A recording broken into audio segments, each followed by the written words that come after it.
Hey friends, welcome back to our little corner of the internet. I'm Elizabeth and this is my husband Cameron. We first off just want to thank you guys for tuning in last week. We had such positive response and so much encouragement from you guys, and we appreciate it so much. It was such a blessing to us. Every comment, every like, yeah. We saw it and we appreciate it. For sure. Thank you guys for subscribing. Just everything that you have done thus far, it is of such encouragement. Moving forward, today we're going to talk about how and why we picked up a camera. Yeah. Like just how we got started in photography, because it really is a crazy story. And if you had asked me 2 years ago if we'd be sitting here talking about our business On a vlog? like that would have been super crazy. We're also, at the end of this video, stay tuned, going to answer the viewer question as promised. So from Kelsey Stone, we were asked, what is your Enneagram type? So pause the video now, take a guess, and maybe you'll get it right. Comment, yeah. Alrighty, so Cameron, if you want to take it away and tell them about why you picked up a camera. So, let's see. It was about a little over 2 years ago, in spring of 2018. I found myself just really passionless and not really excited about much besides church, which is a great thing to be excited about. But like I wanted something to do. No hobbies. Yeah, like no hobby, nothing. Yeah. Nothing to do outside of church or school. And not for lack of trying. Besides like shopping, which if you watched our last vlog, then you know about both of our love and adoration for shopping. Yes. But still, I wanted to do something that didn't cost me a lot of money all the time, and maybe could even, well, actually at the time, I didn't even think that it would be a hobby to make money on, you know? No. I just an expensive hobby, actually. Yeah. And so, anyways, I didn't really have anything in mind, and all of a sudden, just kind of out of nowhere, like I started to remember my love for photography. And all like growing up, I never had a camera really. Well, I take that back. I did have like one of those little Sony cameras that has the digital screen on the back. But high tech. Yeah, like one of those little cameras, and I took a bunch of pictures with it. Yeah. But I really didn't take portrait pictures. I took like landscape type you really photography. Landscape photography. I grew up on a farm, and so I would take pictures there. Like if it snowed, like you better like bet your bottom dollar. Like I was outside taking pictures. With my phone, I would always take pictures. I just really loved it. And so I started to remember that, and just a desire grew in me. Like honestly, I don't know if it was like from the Lord or what, but like it just kind of happened out of nowhere. And but the problem was I knew nothing about photography. I had no equipment, and probably the greatest struggle is that I was scared to death.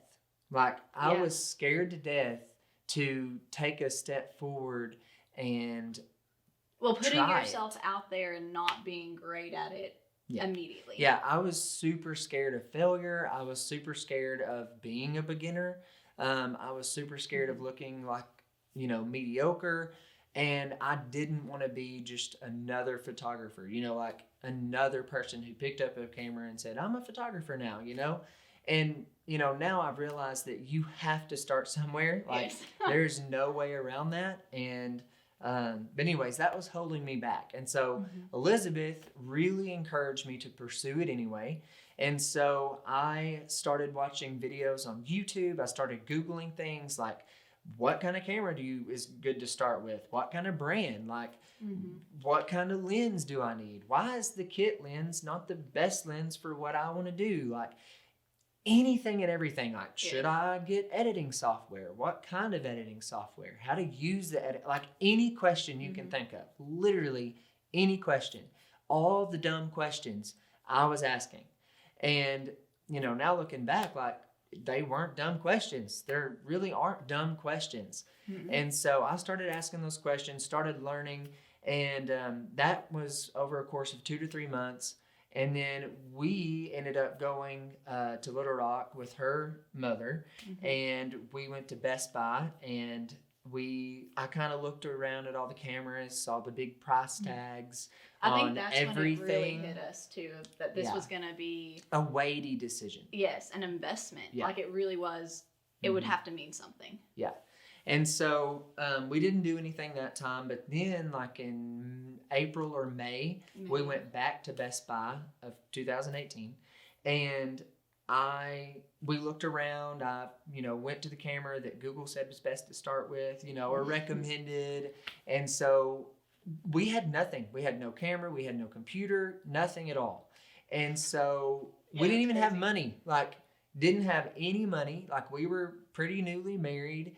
Had no money to just spend on things like that, and I was scared, and so we kind of talked, and we were like, okay, so we're gonna have to put all this on a credit card, which is something that we don't do anyways, or even recommend. Yeah, or recommend. Like if you can pay for it, like pay for it, but your financial philosophy's whatever you want it to be, but that's how we are, and anyways, we said, all right, if we get approved for this certain amount of credit and are able to buy all these things, then we'll do it.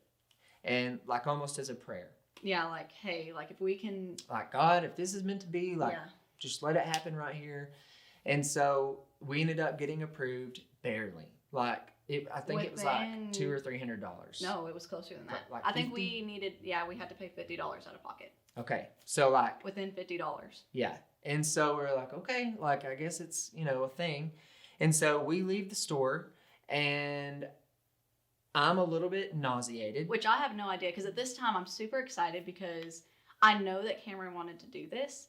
And so I'm just elated. I'm like, okay, like we finally did it. We've spent the money. Like now he's gonna have to go out and get acquainted with the car. Yeah, and that's exactly why I was really scared, because my personality type or my psychology, whatever you want to call it, which you'll find out later, is I wanted to be great at it, right off the bat. Like hint, hint. Yeah, hint, hint. My worth was pretty much found in like what I could do. Yeah. And so I left the store thinking, okay, like she has supported me 100%. She encouraged me to do this, and now I better make something happen. Like I better take a dang good picture, because we have thousands of dollars invested in this, and it's a hobby. Like at that time, like we didn't plan to make money off of it. Like, I mean, it wasn't in my plan. No, I just really wanted him to enjoy it, because here's the thing, like we have friends who spend thousands of dollars on a hobby. Ours was just a very upfront investment. So I think that's another reason why it's so scary, because it's not like it was strung out over long periods of time. Like immediately you're spending the money. Yeah. Like it or not. Yeah. And so I went ahead and started that month. Like I'm pretty sure it was May. I got home and like just like a kid, like got home, got all the stuff out of the boxes, like unwrapped everything, and turned it on and was like, okay. And we did a photo shoot pretty quick. Google again. Yeah. And so I figured all the settings out. I knew like it needed to be in manual. Like didn't know how to use manual, but I knew it needed to be in it. And so we did. We went and did a photo shoot. In fact, I'll put a picture up right now somewhere. And you can see one of our first true photo shoots with that camera that we bought and the lens that we bought. The editing. Which we first bought a Canon Rebel T7i and a 50 millimeter 1.4 lens. And that was what we started with. And I thought that we loved it. Yeah, I loved it. I thought that I had arrived, like that was it.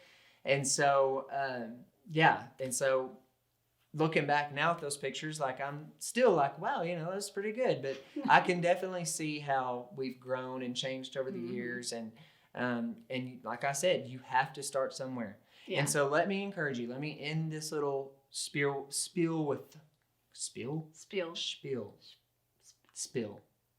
Oh, gosh, anyways, let me end my little story with this.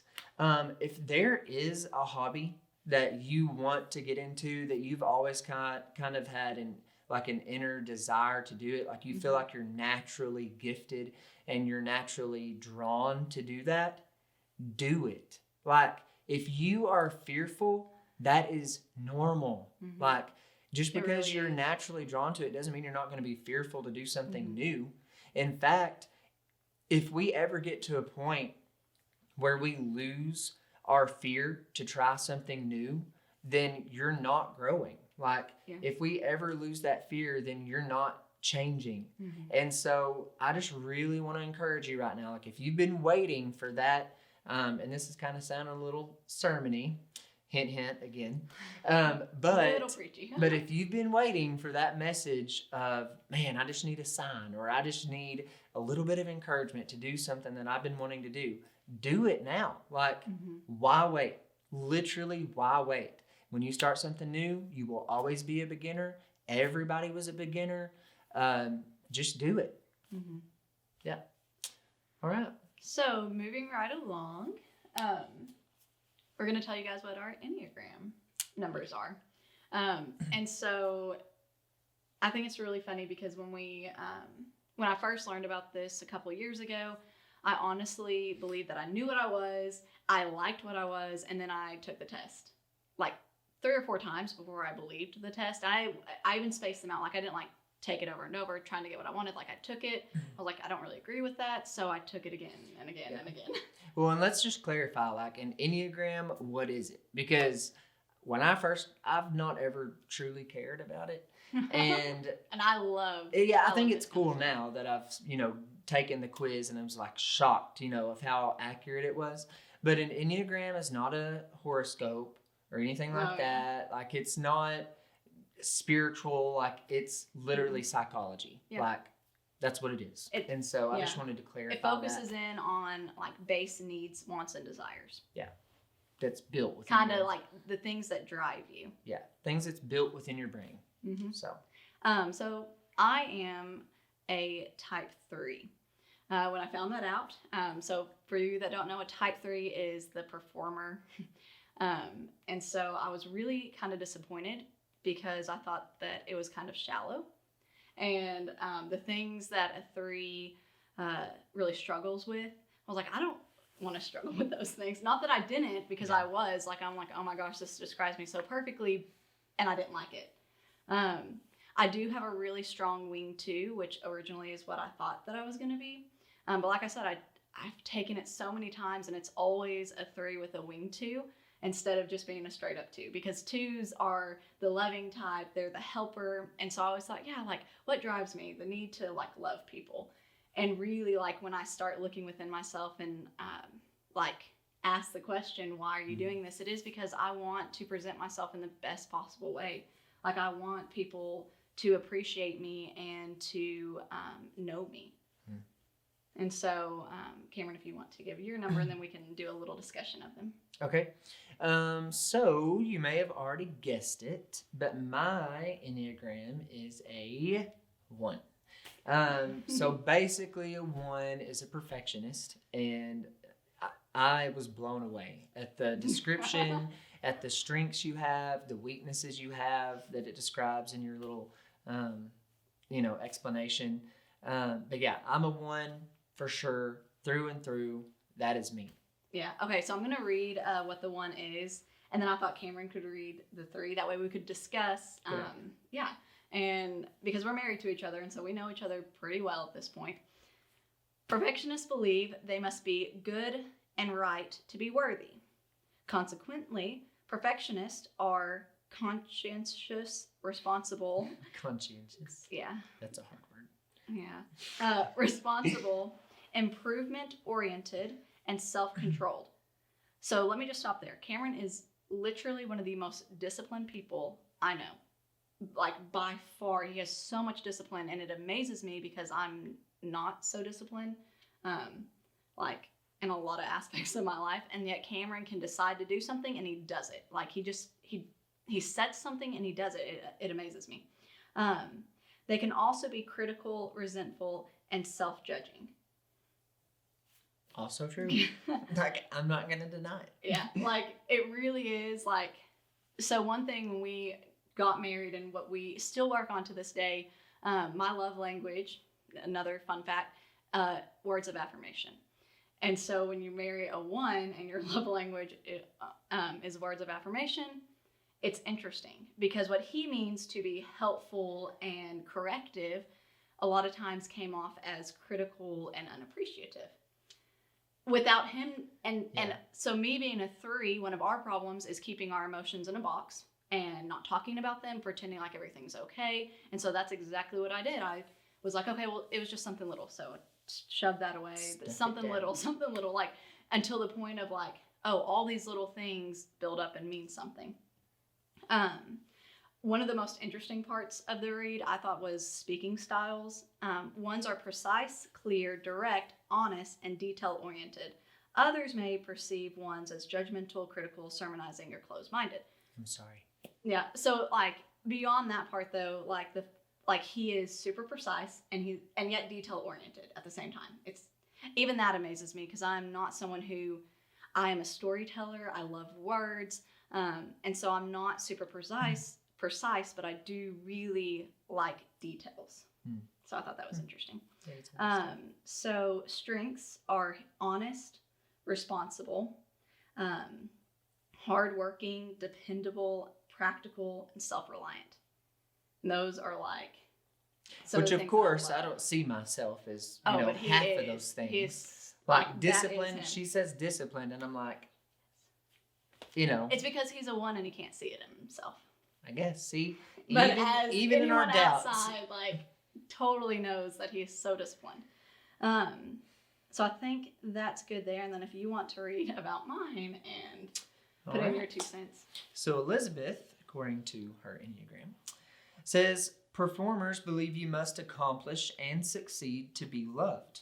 Consequently, performers are industrious, fast-paced, efficient, and goal-oriented. They also can be inattentive to feelings, impatient, and image-driven.